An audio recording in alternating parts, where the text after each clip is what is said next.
Broadcasting from Manhattan Beach and the World Wide Web, you're listening to CHSR HealthyLife.net. As a service to our listeners, this program is for general information and entertainment purposes only. CHSR HealthyLife.net does not recommend, endorse, or object to the views, products, or topics expressed or discussed by show hosts or their guests. We suggest you always consult with your own personal, medical, financial, or legal advisor.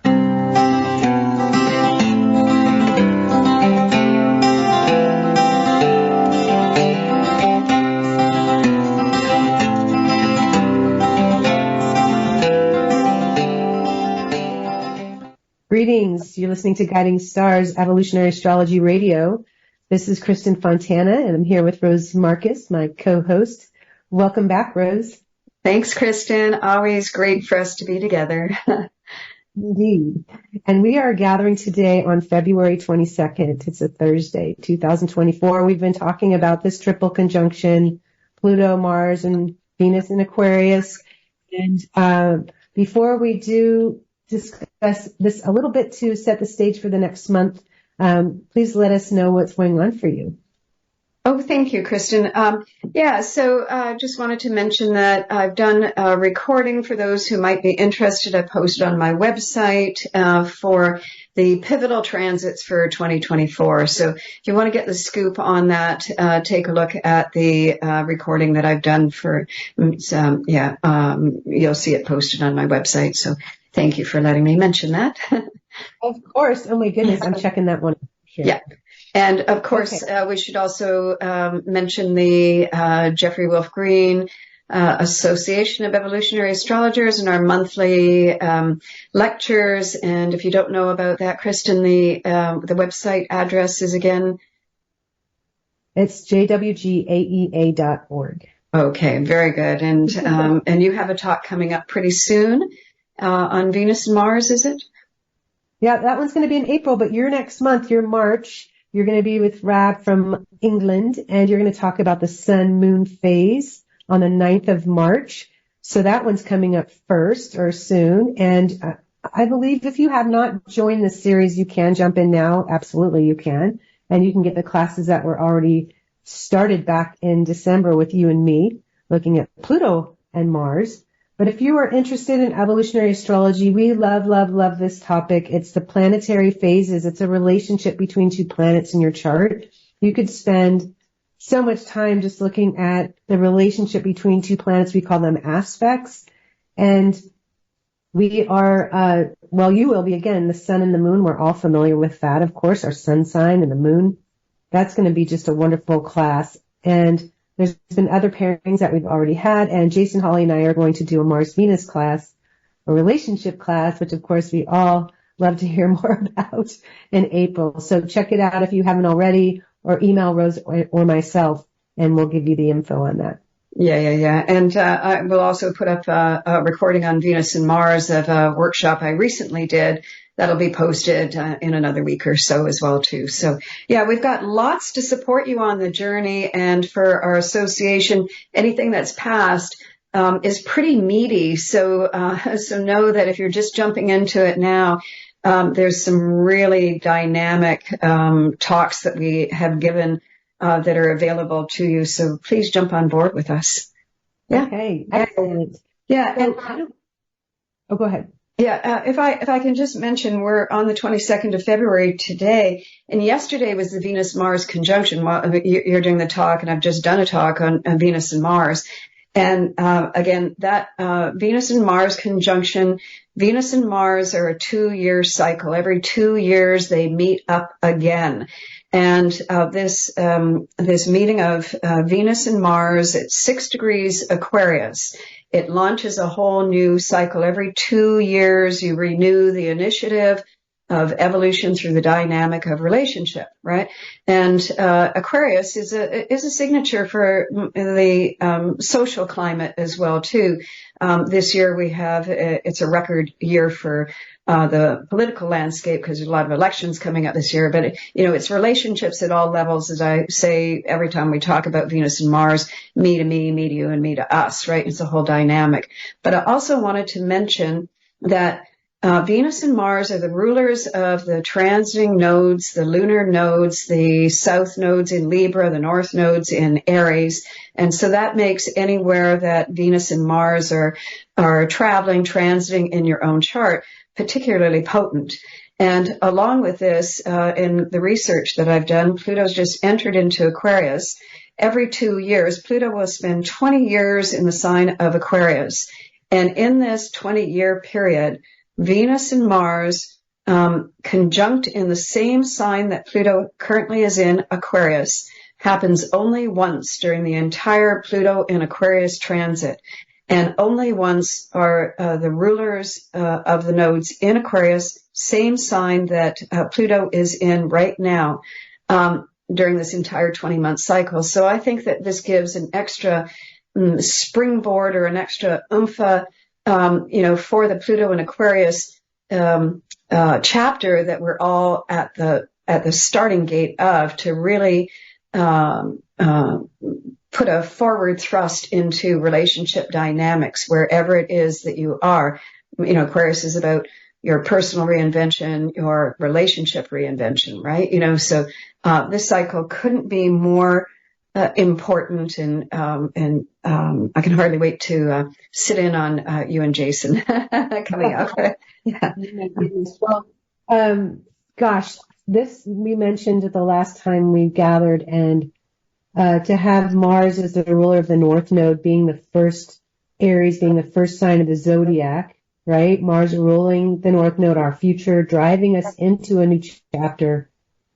Venus, the ruler of the South Node in Libra, Venus ruling Libra, is all about really the relationships of our past, and with Pluto coming out of Capricorn and just wanting to move away from anything that has held you back or limited you in some way. Aquarius is so much about just the freedom that you feel within those relationships and the freedom that you feel within your own individuality. And so there's something so liberating about being yourself unapologetically and just trying new things, exploring new things, even if it's within a relationship. So this is so powerful, Rose. When you brought this up the last time we met, I have been talking about it a lot to people. It is so important to find out where Mars and Venus are traveling in your chart. Where are these nodes right now? In evolutionary astrology, we really look at Pluto and the nodes. This is the paradigm that shows us where your soul has been, why you're here now. Why are you here right now? What are you experiencing right now at this transition? This is a very electric transition, and it's a little bit like being at a T in the road. I mean, there's no gray zone anymore. It's black and white. You're very clear about what needs to happen. And so with Pluto and Mars and Venus all conjunct in Aquarius, really today, as we're talking, in a new phase conjunction, I mean, I really can't even put words to how it feels to me when I look at these planets convening right now. And so I did look back in time, Rose. I went back 248 years. I went even further. And I think I even went back 500 years or something. I was trying to find, when did Pluto conjunct Mars and Venus in Aquarius in a new phase? I didn't have time to keep going back. It could be thousands of years. I don't know. And you mentioned 20 months. You meant 20 years, I think, at the end of the last bit there. So it's in essence, we will never have this conjunction in our lifetime again, ever. Not only for the next 20 years while Pluto's in Aquarius, but then it moves into Pisces. So never will we have this experience again. This could be something that your soul is wrestling with or wanting to change and wanting to break free from, not just from this life, but for many lifetimes. It is such an opportunity. And I feel with Mars and Venus in Aquarius and Pluto in this position, there can be so much courage that is accessed because of it being in Aquarius. You can be more objective about why something needs to change. You don't have to feel, you're not as attached to it or emotionally bound by it. You're looking at it saying, wow, this is a change I need to make. You're watching your life in a different way and you're like, I'm ready. I want the new wind. And you're going to be able to move into that new wind. And I'm sure so many of us now already, I woke up feeling it. The sun was pouring in through the windows this morning. I'm like, wow, this feels new. This feels this feels right. I feel ready. And so please allow yourself to align with this energy now and find the courage to move into a new lane if that's what your soul is really, and you're feeling ready to move into that fast lane now. You will be moving faster than you can imagine. So that's my speech. That's for sure. And, Aquarius, the Venus-Mars new phase Aquarius, this next 2-year period of this particular cycle is going to give you a whole new perspective, right? This is what it's going to evolve on all those relationships, the needs, the desires, what's pre-existing. Aquarius itself, it correlates, as we've talked about in many of our shows here, it correlates to cellular memory. And these are your extraordinary memories, right? And these are the ones that are really, ripe and ready to surface right now, whatever it is, that content, whether it's frozen, something that has been stuck for lifetimes and lifetimes, this is where you get to examine. And, I just the past few days too, I'm becoming personally very aware. When you have Aquarius, it's like, you're watching a movie of yourself in action, right? It's that ability to stand back and to have an objective viewpoint of whatever it is the action is of the moment. And I'm seeing that myself in terms of this is really important. This Mars-Venus is triggering.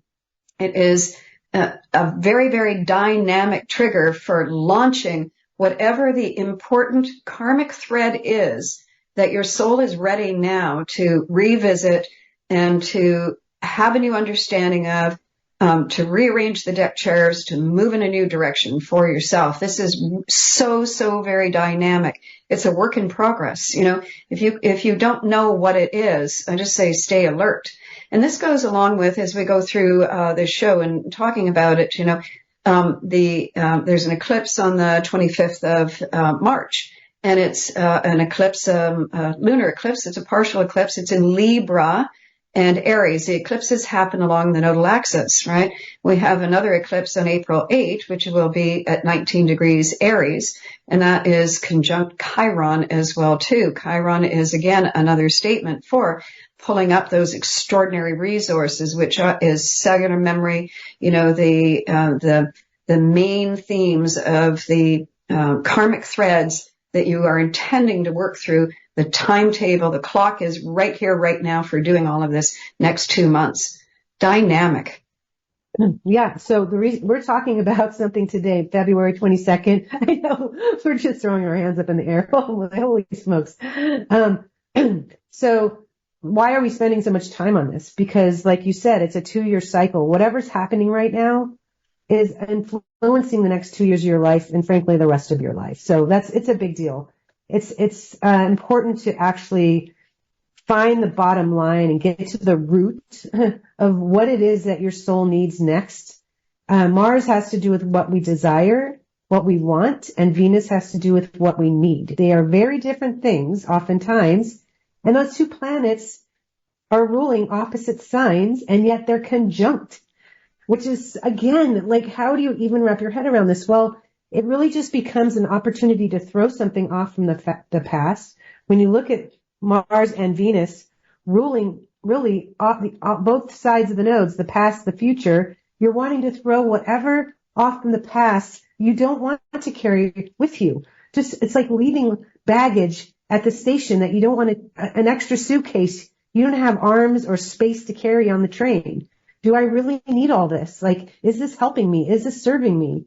Bye-bye. I'm not going to even think about it anymore. So that is what this is the why. And I'm so glad you brought this up, Rose. There's 2 things I want to bring up. Oh my gosh, we could talk for the whole show on this, but Uranus rules Aquarius, and Uranus is linked, as you mentioned, with the long-term cellular memories that we do not have access to readily, right? We can't just open up the soul and those cells in our being and remember a past life unless you have certain sort of capacity. Most of us don't have those details, right? But what will happen is there'll be episodic memories that occur or flashes of insight and things that repeat and like, whoa, where did that come from? all this Aquarian energy can produce those kinds of experiences for all of us.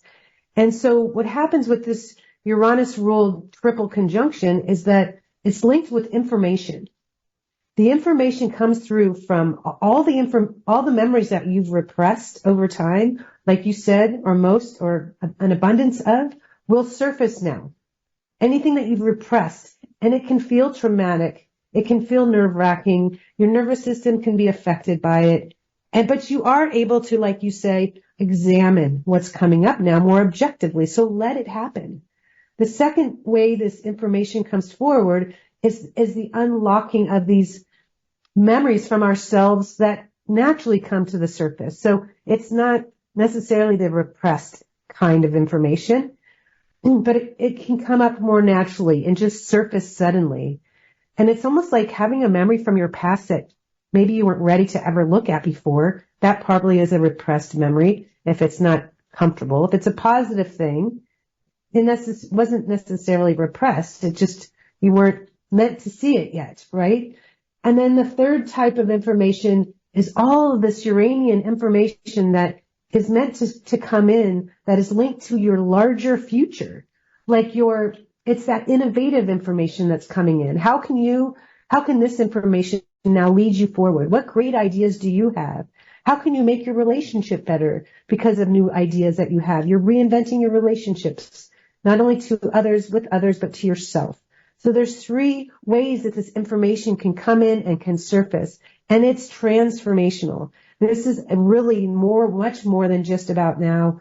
And as you mentioned, Rose, my gosh, how you linked these eclipses to this moment is brilliant. The first eclipse being a full moon eclipse, because we have to emotionally open up to the change. This is why I think the full moon eclipse precedes the new moon eclipse, is because all this emotion has to come with this information. We have to feel through everything before we can actually make the permanent changes. We can't think we want to change something. We have to feel it all the way through before our soul says yes. And then the new moon eclipse can happen in April. Well, and that full moon, the moon is about the rising of a subjective consciousness, right? So you have to become aware of that subjective consciousness in order to start an evaluation process that might be new, right? So there's that piece of it. And, I'm glad that you identified the different, levels of the Aquarius archetype as well, too, because not only are we dealing with bringing that past to a culminating point, but it also will be now whatever is for the next phase for your future. You're going to get the downloads from that as well too. So these new impulses, these new instincts, these new perceptions, these new pulls, are going to get you there. And this is very interesting. In the first week of March, so we've launched as of the 21st of February the new Venus-Mars cycle, 6 degrees Aquarius, and we just talked about that.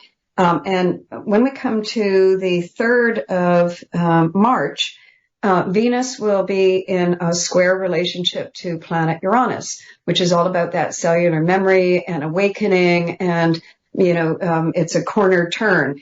And on the 9th of March, Mars does that corner turn with Uranus as well too. So between now and the March 3rd date and the March 9th date, a new phase is very experiential. It is giving you information that you may not fully recognize.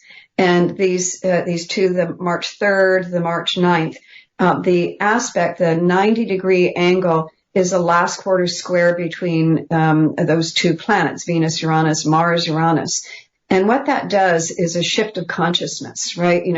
The exposure to the circumstances, whatever it is that is a developmental curve right now, it's already in the works.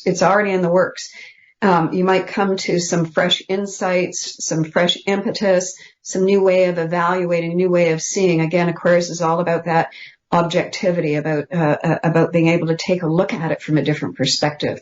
And so that's leading us into, the preliminary setup for whenever we have an eclipse, it is its relationship to the nodes. But these planets are already on their way to, right? They're already on their way to, or they're surpassing. So yeah, we're in process right now, right? Oh yeah, absolutely. Thank you for bringing that up again.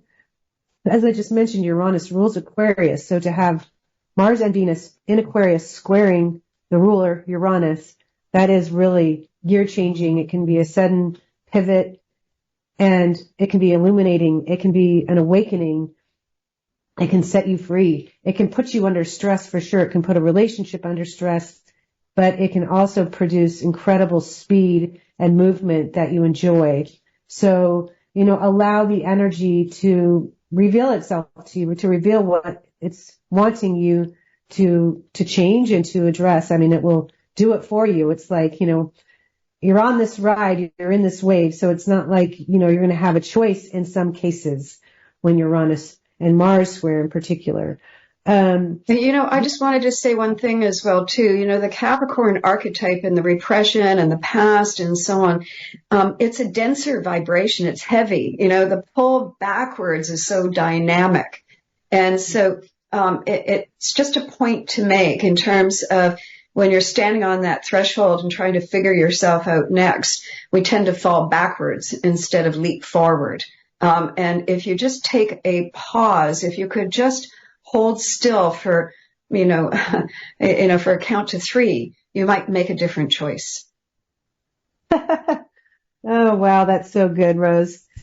Hold still. Yeah, no, I think when we're dealing with Aquarius, it can make us freeze anyway, right? An experience or something that happens or news that you get, it could be exciting. Imagine getting some news that you really want to have and it's exciting. You do freeze. You will hold still, hopefully for the right reasons.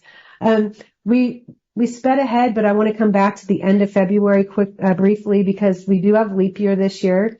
My favorite romantic comedy of all times, by the way, for all time. I think between Princess Bride and Leap Year.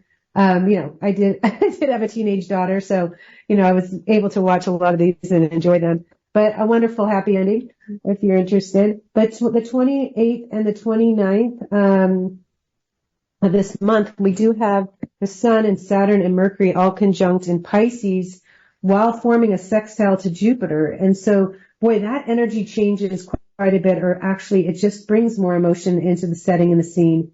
And we've got so much Aquarian energy that it does allow things to become more fluid, but also for you to ground yourself in this new energy, in this new chapter, in the truth, to ground yourself in the truth of something. That's the sextile to Jupiter. And so how do you see that combo platter there, Rose? Well, on the 27th, Mars and Jupiter are in that square formation as well, too. And that square is, again, Mars is in the sign of Aquarius. So that is a last quarter square for students of astrology, and that's a shift of consciousness as well, too. And right after that, on the 29th, we have this conjunction Sun, Mercury, and Saturn conjunct in the sign of Pisces. So I think that this is very fruitful. Pisces is a dissolving influence. Saturn is a solidifying influence. So I think by the end of the month, we come to some kind of crystallization or some solidification. It's like making the potential real, right? It's got that kind of feel about it, getting clearer on what the best avenue is for moving forward. And that's the Mars Jupiter transit here is now saying, I'm going to move this direction here. And immediately you get that sense of, I've got something very tangible to work with. That's what I think that combination of transits is.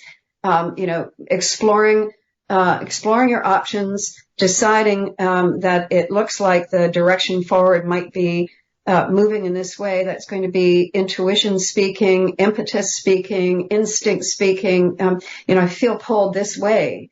And Sun, Mercury, and Venus gives you a solidification on that. Makes it real. Gives you a kind of a confirmation that this is really something I can work with as I move forward. I think that that's what the dynamic is. I love that. I loved all the words you used. I loved all the words that you used there. The solidification, making something, even making the dream real or something ideal, something you can count on, something potentially sustainable. What's dissolved is the stuff that isn't going to be holding water, right? So whatever holds water for you, you will know. Whatever is something that you can trust moving forward. I love too how you use the word, I think you said confirmational or tangible. These words are so Saturnian, and we want that. We want to know what's worth our time and worth our energy. And so it's a wonderful combination, I feel, on the heels of so much electricity. And then right after that, as we mentioned, we've got Mars and Venus squaring Uranus. So what I'd like to mention, I think we might have to take a break here. Right after this break is we've got a new moon in Pisces on the same day or the night that Mars and Uranus square. I believe it's maybe it might be the next day. The night of the night. We'll talk about that right after the break. Yeah, let's talk about it after the break.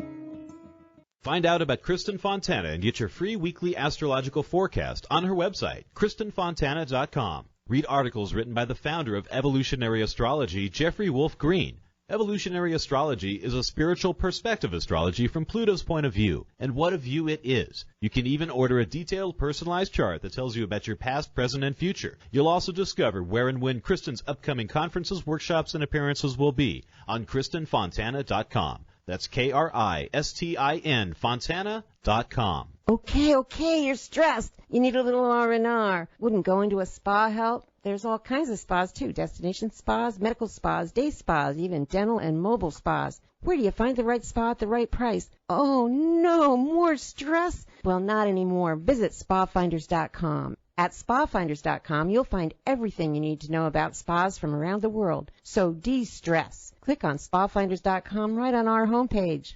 I'm feeling relaxed already. What would happen if you didn't follow the established path? Would you feel scared or proud? Could you explain that helping the people of Peru improve their own community would also have an effect on your own? Would you rather make your own way or spend a lifetime saying, what if? Life is calling. How far will you go? Peace Corps. To find out more, call 1-800-424-8580 or go to peacecorps.gov. Water. In the hot summer sun, water is a natural thought, like relaxing at the beach with the waves lapping at your feet, or perhaps being with your significant other under a secluded, gently cascading waterfall. If you want a little more action, how about water skiing or boating on an icy, clear blue lake? With Expedia.com, everything you need for travel, flights, hotels, cruises, vacation packages, they have it all at a price you can afford. Go to HealthyLife.net's advertiser page and click on Expedia.com. I'm William Shatner, and this is Jimmy. Animals like Jimmy are often left behind by people fleeing hurricanes, fires, floods, and earthquakes. These abandoned animals cannot survive on their own. If you must evacuate your home, please never leave an animal behind. If you absolutely cannot take your animal with you, never leave him helplessly chained or caged. Many animals die because they cannot escape fires or rising waters.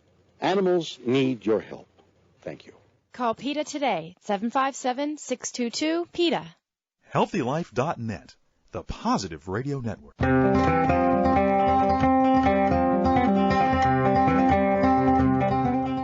All right, we have returned, and wow, another loaded month ahead. So I was just looking at the charts, and it looks like actually that really early in the morning on the 10th is that new moon in Pisces. So of course, if you're not in the West Coast, it will be on the 10th.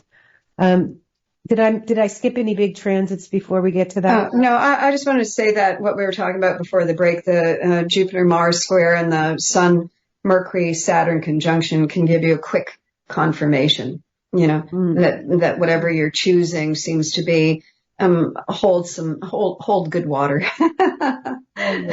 Yeah. And so when we come up to the transits, you want to talk about that new moon.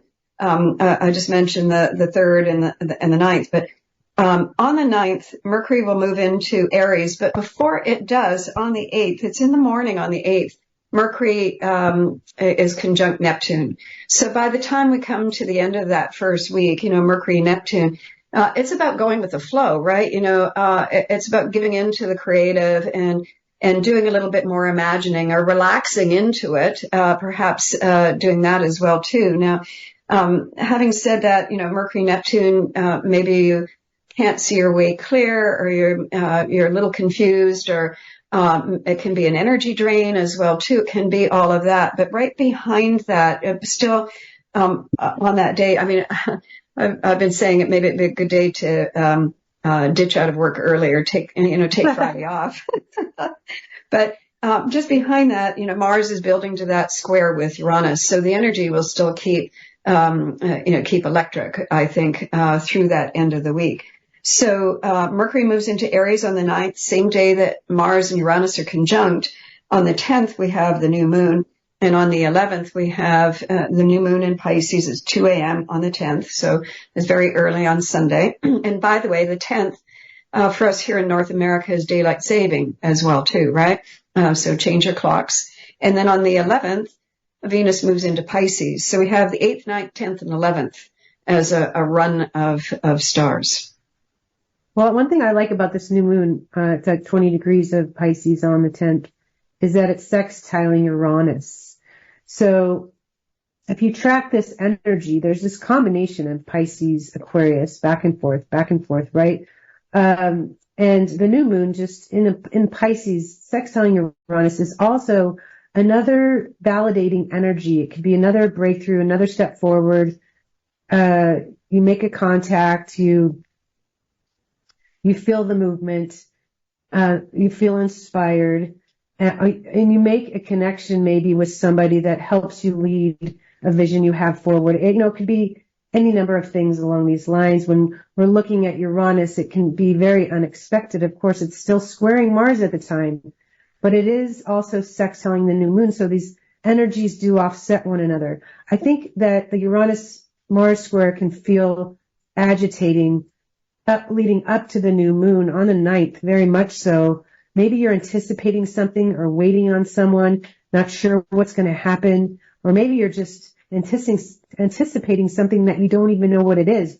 You just feel it on a vibrational level, like something's going to happen, that feeling. We all get it. And then by the time the new moon happens, it's just like you're riding a wave. So I feel like those 2 days could feel very different in your body. Yeah, and that goes along, and feel very different from one day to the next, from the 8th to the 9th in terms of that, but also adding to that kind of stressor, that thing is Mercury moving into Aries and not knowing where to put that energy, right? Feeling like, I'm frustrated. I want to go. I want to take this on. I'm going to blurt it out, whatever it might be. And so that energy needs a bit of refinement. Which hopefully the new moon in Pisces will soften the edges a little bit of that. So we've got that going at the same time. Also, Rose, as soon as Mercury enters Aries, it forms a sextile to Pluto right out of the gates. It's so it's so supportive. We like these sextiles. So I do feel like to me it does remind me of if you're writing music, and I just love it when a musician creates a new sound with a song, whether they're dropping it down half of a note or something, and it just, changes the feel of the song. It's like one subtle change in a melody, or one sudden change in a work of art you're creating, or a plan that you have, or even how you're communicating with someone you love. That one subtle change, but when it's done with bravado, or if it's done with confidence, when it's done with courage, it just makes an impact. It's like picking up the phone and finally calling somebody that you want to have a conversation with about an idea that you have, and maybe you're second guessing yourself, but now you're not. You're ready to roll. Let's go. So I do love that shift right there. Yeah, I just, you and I both have Aries, a strong Aries, and I just love that when Aries is on track. When it's on track, it just feels so good, and your action is just so well timed. So hopefully you can take advantage of that, and that would be a good weekend to to allow yourself to be free enough to go and do and be as you see fit. Like don't chain yourself to a desk. Get out there and get some fresh air. Right? I think we have to move to another break. Okay, we'll be right back.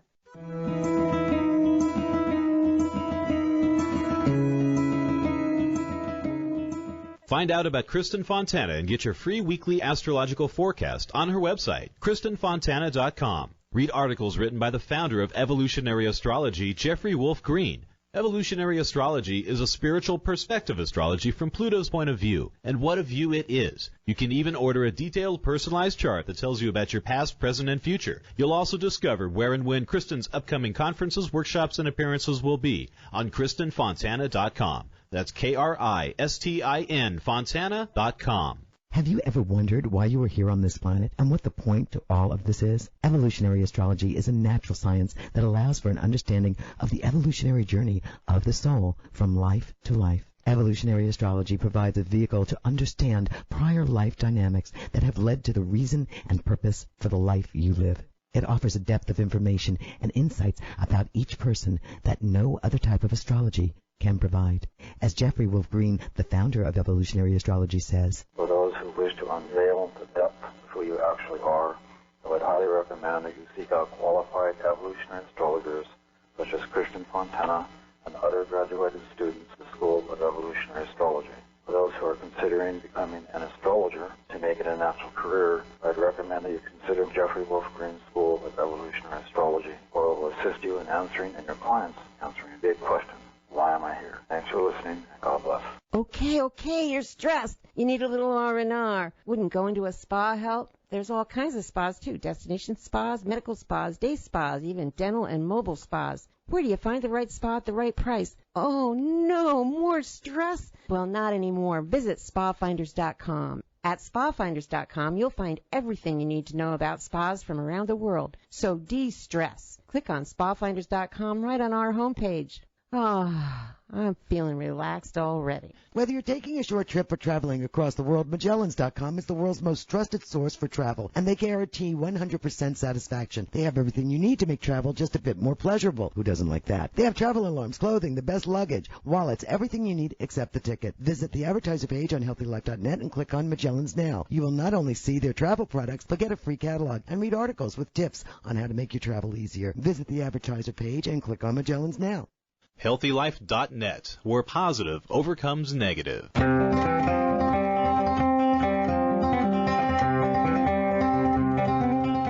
All right, we have returned, and we've got a significant more to share, and we will speak a little bit about this eclipse at the end of the month. But before we do that, Rose, before on the break, we were talking about Venus moving into Pisces as well. That's a big energy change. When's that going to happen? Well, so, Venus moves into Pisces on the 11th of March, and it goes to April 4. So, of course, the rulers of the nodes that we talked about at the start of our show today, changing signs are really important to note. And, of course, we're already in the month of Pisces, which, of course, goes to the spring eclipse on the 19th of March. Pisces, Venus in Pisces is about, again, the search for what that ultimate everything might be for you, right? It's an evaluation process. It says, what is optimum here for me? What is the ideal? And it's allowing yourself to maybe conjure a dream a little bit more, to allow yourself to diffuse the energy. Moving from Aquarius to Pisces, Aquarius is a stressful archetype, right? It keeps that energy very high strung, I think. And as that moves into Pisces, it allows for some diffusion, from some relaxing to happen with that Venus process of evaluating what are my essential needs, right? And this whole thing here, Venus is the archetype of our pre-existing needs. And as we're moving through this new Venus-Mars cycle, we're reinventing, what we essentially need for ourselves, so all of that. Venus in Pisces is Pisces is the higher octave of Venus, right? So Venus is all about that value and meaning. And this is about a resonance here. Again, Pisces is the archetype of potential. Venus in Pisces is about entertaining possibility, exploring potential, loosening up, going with the flow, allowing, surrendering, rather than trying to force what isn't coming naturally for you in terms of how you are resonating with yourself, how you're tuning in inwardly. What are you listening to? What are you hearing inside of yourself? What are you dreaming about? What is inspiring you? Give yourself time to pull away from the hamster wheel long enough to actually get back in touch with what your soul desires for yourself. You can't do that unless you have some quiet moments, unless you have some sanctuary to pull back and to realign with yourself, right? Oh, you're muted. It's just a reminder that you don't have to shoulder it all on your own, and that it all doesn't have to come from within this current container. When you allow yourself to relax, you open the windows and doors, you become a receptive soul. You're receptive to all those things that can enter you from on high, that you can access within yourself. And I love that you brought up, Rose, that the higher octave of Venus is Neptune, which is the ruler for Pisces. So if you put Venus in Pisces, Venus is accessing its higher octave. Venus is accessing its potential. Venus is your inner relationship to yourself, your own personal potential, but also the potential of what's can happen in your relationships as well. Venus does have to do with our resources, so it can connect to how you earn, so a greater potential in that regard. And so I love the bridge that is created through this connection when you shift from Aquarius to Pisces here. And also I'm reminded of this soccer analogy. I might have used it before when my coach used to say, let the ball do the work. So if you're all ramped up with all this electricity, this Aquarian energy, and you're full of so much that you want to do and express, so much energy, so much Mars energy, you don't even know where to put it, you're going to be much more effective. Instead of dribbling the ball all by yourself all over the field, you're on a team, right? This is Mars and Venus. You're on a team with others. You're not solo. When you let the ball do the work, then the ball moves a lot faster than you do. It can reach your partner over there and reach your teammate over there, and you can collaborate. You can move together. You can move as 11 on the field when you're looking at a team. And so let the ball do the work just means let the gods help you, let someone in your realm of whatever you're working within help you. Know how to best delegate so you can be supported. Let the ball do the work. I think that's brilliant, Kristin, in terms of the teamwork. Get this, the teamwork of Venus in Pisces, and Mars is still in Aquarius, and we've just entered into Mercury in Aries. Those are the three personal planets. They're a team, right? So we have that Venus oriented to its higher octave. It is surrendering. It is opening up and allowing for Mars, which we always talk about, the cutting edge of soul desires. The soul is programming the impulses. Mars in Aquarius is downloading something fresh and new. It's got some new impulses here. It is observing itself in action in a more objective way. And we're also programming that Mercury, I meant to say, in Aries, which again is the mind. It's quickening of the perception tool. Mercury is the mind, how we are seeing and how we're connecting the dots. Those three as a team, let the ball do the work. Mars and Mercury are doing the work if we'll step out of our own way and allow, right? So I love the analogy of Yeah, the ball, when you kick a ball like that, it is really about, it's just going naturally like a river is flowing, right? Or a wave when you're in the wave. But we always talk about the river being the path of least resistance as it makes its way back to the sea.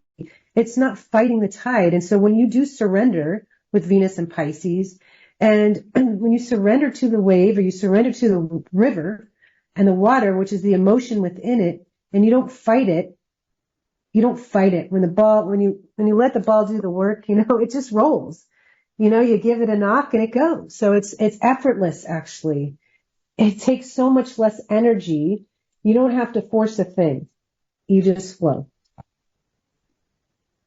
Fabulous. Let's go to a break. We'll be right back.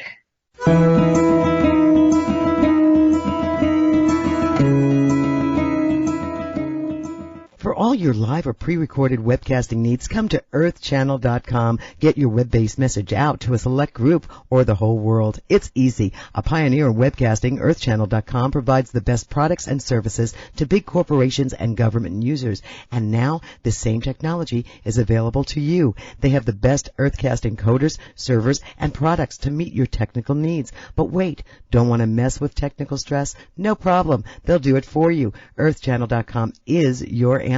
You can use webcasting for lots of things, like advertising, marketing, customer support, training, and don't forget, web radio and TV. In fact, you're listening to a live Earthcast right now, so come to earthchannel.com. Actualize your audio or video webcasting needs today. You can't beat the friendly service or the price. Call earthchannel.com at 800-849-8978. That's 800-849-8978.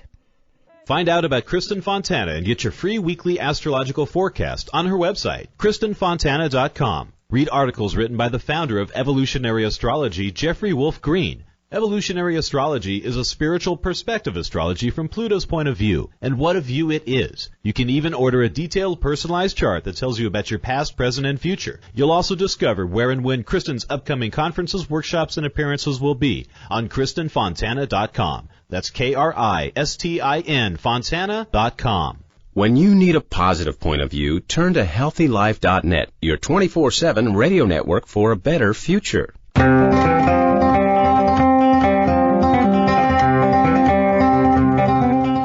All right, we're going to wrap it up, our last little 8 minutes, maybe 6-minute segment here. But we want to talk to you about two things. Let's talk about the full moon eclipse that's coming in Libra.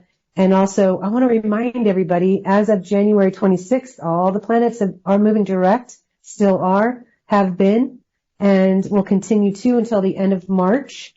April 1st, 2nd, we've got Mercury coming up to go retrograde.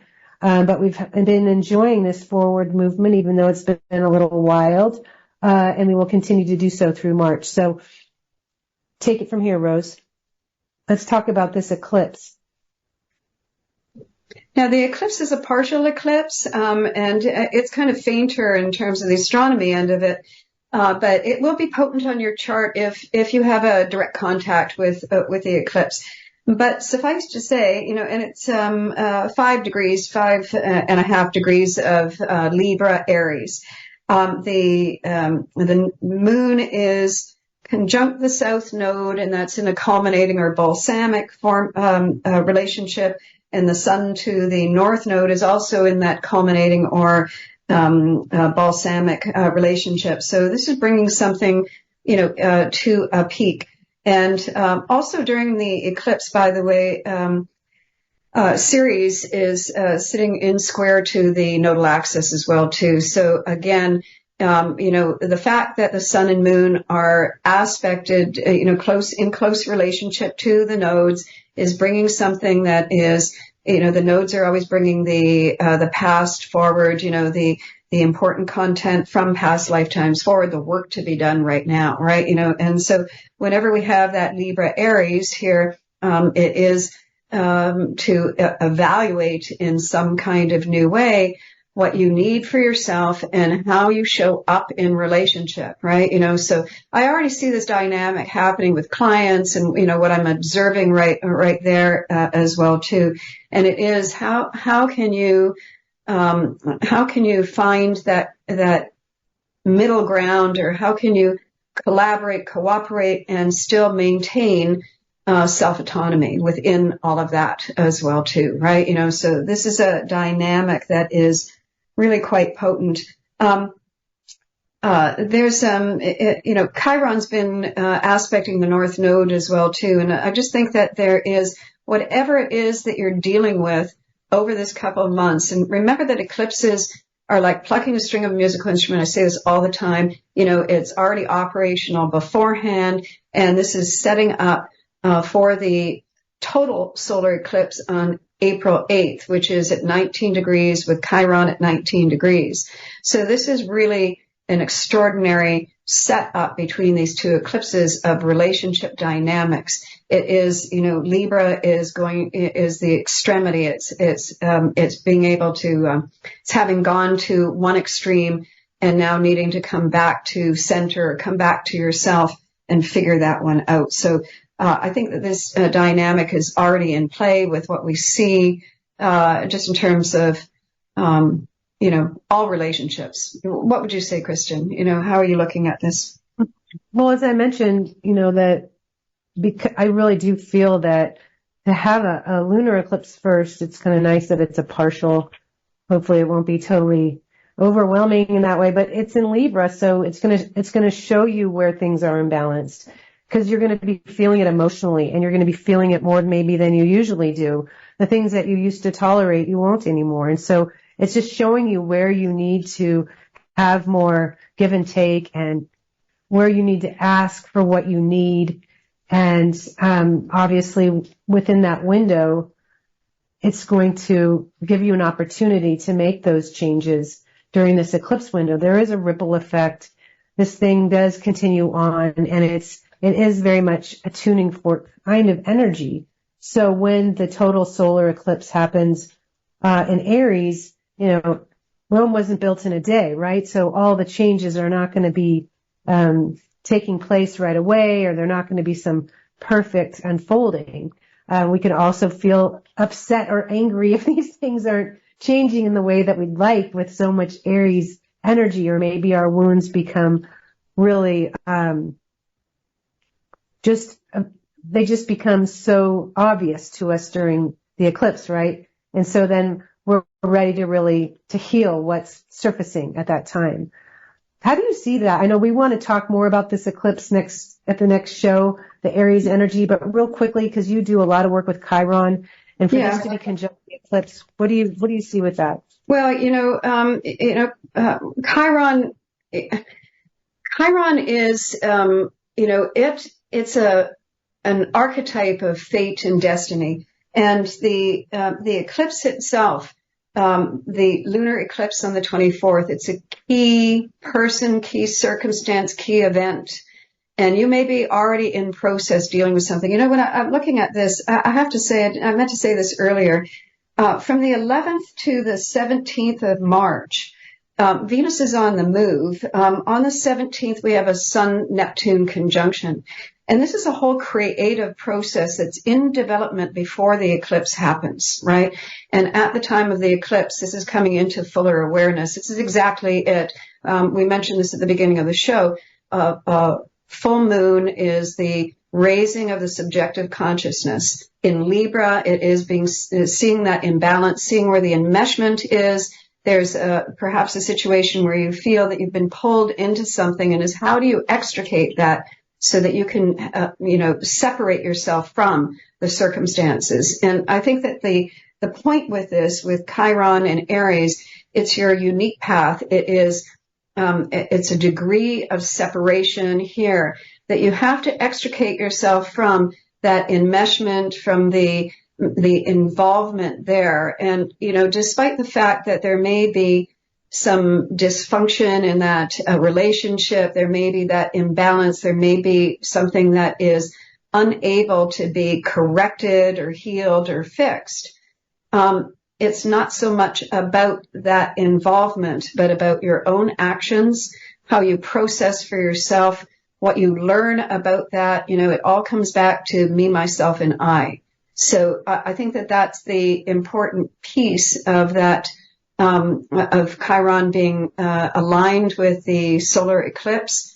It is really that sometimes you can't do anything about other people, how they feel, what they think, what they want, how they're going to operate, how they're going to interface with you.